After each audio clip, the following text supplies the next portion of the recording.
Hey everyone!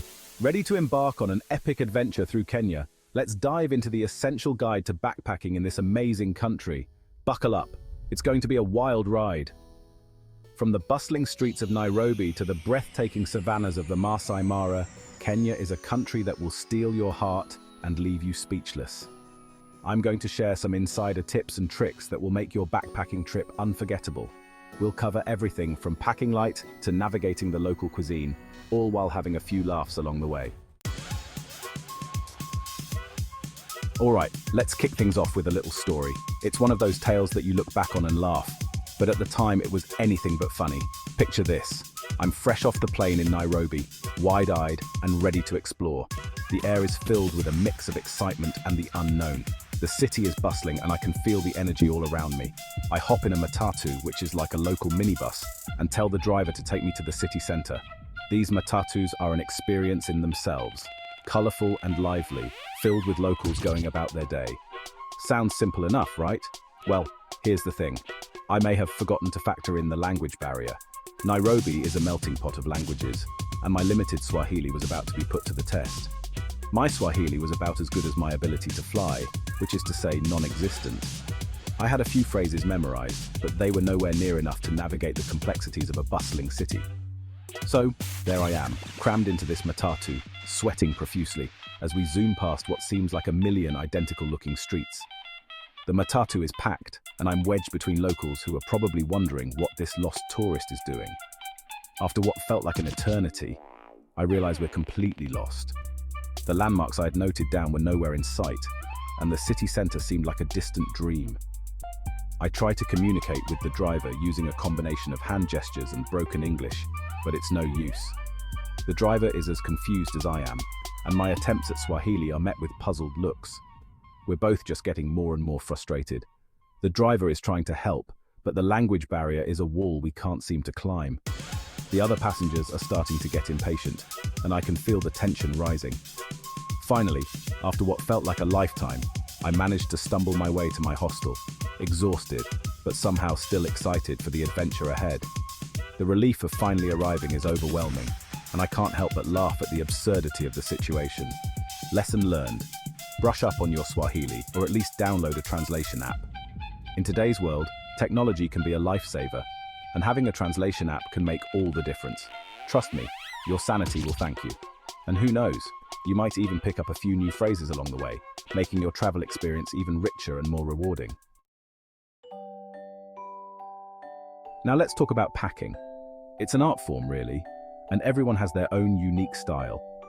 When it comes to backpacking, less is definitely more. The key is to bring only the essentials, the items you absolutely cannot live without. You don't want to be that person lugging around a suitcase the size of a small elephant. Trust me, it's not fun, and it slows you down. I, of course, am often that person. I'm a master overpacker. I always think, what if I need this? And end up bringing way too much. I like to be prepared for any situation, which means I usually end up bringing my entire closet with me. From casual wear to formal attire, I pack it all. One time I packed for a 2-week trip to Kenya with enough clothes to last a month. I had outfits for every possible scenario. I had everything from hiking boots to a fancy dress just in case I got invited to a royal ball. You never know, right? Spoiler alert, I did not get invited to a royal ball. Instead, I found myself regretting my choices. I did, however, get stuck carrying around a ridiculously heavy backpack for 2 weeks straight. It was exhausting and unnecessary. So, learn from my mistakes, people. Packing light isn't just about convenience, it's about freedom and ease of travel. Pack light, pack smart, and leave the ball gown at home. Focus on what you truly need and enjoy your journey without the extra weight. The best time to visit Kenya is during the dry season, which runs from June to October.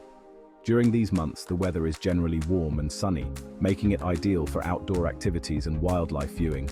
The weather is perfect for exploring the great outdoors, and you won't have to worry about getting rained out on your safari. The clear skies and dry conditions also mean that the animals are more likely to gather around waterholes, making it easier to spot them. That being said, I once went to Kenya during the rainy season, thinking I could outsmart the weather gods. I was wrong. The rainy season, which typically lasts from November to May, can be quite unpredictable and challenging for travelers. It rained every single day. The rain was relentless and it seemed like the skies would never clear up.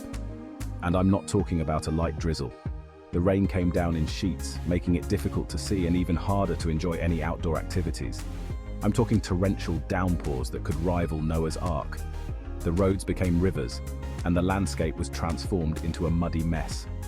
My shoes were soaked through, my clothes were perpetually damp, and I'm pretty sure I grew a new species of mold in my backpack. Every step I took squelched with water, and there was no escaping the dampness. So, yeah, stick to the dry season. The dry season not only offers better weather, but also a more enjoyable and comfortable experience overall. Unless you're a big fan of mildew and misery, if you enjoy the challenge of braving the elements and don't mind getting a little wet, then the rainy season might be for you. But for most travelers, the dry season is the way to go. Nairobi National Park is a must-see for any visitor to Kenya. It's one of the only national parks in the world located within a major city, which is both convenient and slightly terrifying. Imagine driving to work and seeing a giraffe casually strolling down the highway.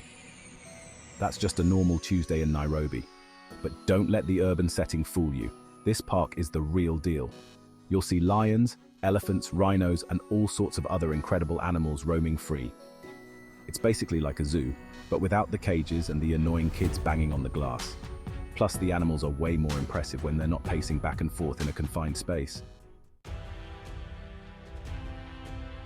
No trip to Kenya is complete without witnessing the Great Migration, where millions of wildebeest, zebras, and gazelles make their way across the Maasai Mara in search of greener pastures. It's a truly awe-inspiring spectacle, like a scene straight out of a nature documentary, but with more dust and a lot more poop. Seriously, the ground is practically moving with wildebeest. It's like a giant, furry traffic jam, but instead of honking horns, you have grunting animals and the occasional roar of a lion. Just try not to get trampled in the chaos, and you'll be fine. If you're looking for a little beach time after your safari adventures, head to the coastal city of Mombasa. With its pristine beaches, crystal clear waters, and vibrant culture, Mombasa is the perfect place to relax and soak up some sun. Just be careful of the monkeys. They're notorious for stealing food, sunglasses, and anything else they can get their furry little paws on. I once made the mistake of leaving my lunch unattended for a few minutes, and when I came back, a monkey was sitting there wearing my sandwich like a hat. So, yeah, keep an eye on your belongings, and don't trust anything with opposable thumbs. Staying hydrated is crucial when you're backpacking in Kenya, especially if you're spending time in the heat. Trust me, the last thing you want is to pass out from dehydration in the middle of the savannah. That's how you become lion lunch. I'm speaking from experience here. I once went on a hike and forgot to bring enough water. Big mistake. By the time I realized my mistake, I was already seeing mirages and hearing the faint sound of a didgeridoo playing in the distance. Luckily, I stumbled upon a watering hole before I turned into a human raisin. But let's just say it was a close call.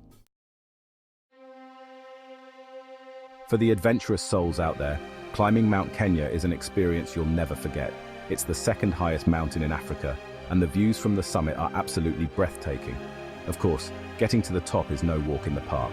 You'll be battling altitude sickness, freezing temperatures, and the occasional rogue rock. I'm not the most experienced hiker, so I may have underestimated the whole altitude sickness thing. Let's just say I spent a significant portion of the climb hugging a rock and questioning my life choices. But hey, at least the view from the top was worth it, even if I did look like a human popsicle. Kenyan cuisine is a delicious fusion of flavors, with influences from all over the world. From nyama choma, barbecued meat, to ugali, a maize porridge. There's something for everyone to enjoy. Just be prepared to step outside your comfort zone. You might encounter some dishes that look a little, shall we say, interesting. I once tried a dish called mutura, which is basically a sausage made from blood and other animal parts. Let's just say it was an experience. I'm not sure I'd call it delicious, but it was definitely memorable. Well, folks, there you have it. Your essential guide to backpacking in Kenya. We've covered everything from getting lost in Nairobi to surviving the Great Migration to trying questionable local delicacies.